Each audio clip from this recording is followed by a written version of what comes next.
let's see. Talked about the Packers and Niners. Let's go back to the Giants at 22, the Ravens at 23. I'm surprised the Ravens have the hardest schedule out of their division. It was a pretty weak division, so obviously all of these teams are going to have a relatively easier schedule, but the Ravens tend to have the hardest opponents on theirs this season.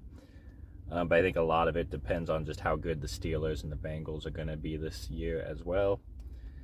24, the Lions. I'm kind of surprised how easy their schedule is, given that the rest of their division is a lot higher.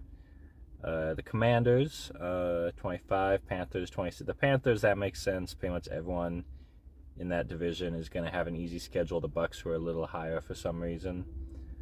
27, the Colts. Kind of helps out that they got third in their division because now they have a little bit of an easier time this season. Of course, playing the Texans and the Jaguars, still that's going to be tough. 28 the Steelers, 29 the Browns, 30 the Bengals.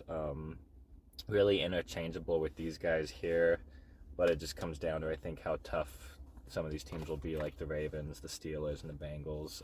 None of them did super good this year, and I'm just kind of curious if any of them. Will the Ravens be back at where we expect them to? Will Joe Burrow and the Bengals be able to stay healthy? How bad is that defense going to be? The Steelers, if they don't have Rodgers and have a rookie QB in there, I doubt they'll be good this year. But the lowest teams, as I mentioned, are the Falcons and the Saints. Falcons at 31. I'm putting the Saints lower. They have the fewest amount of playoff teams.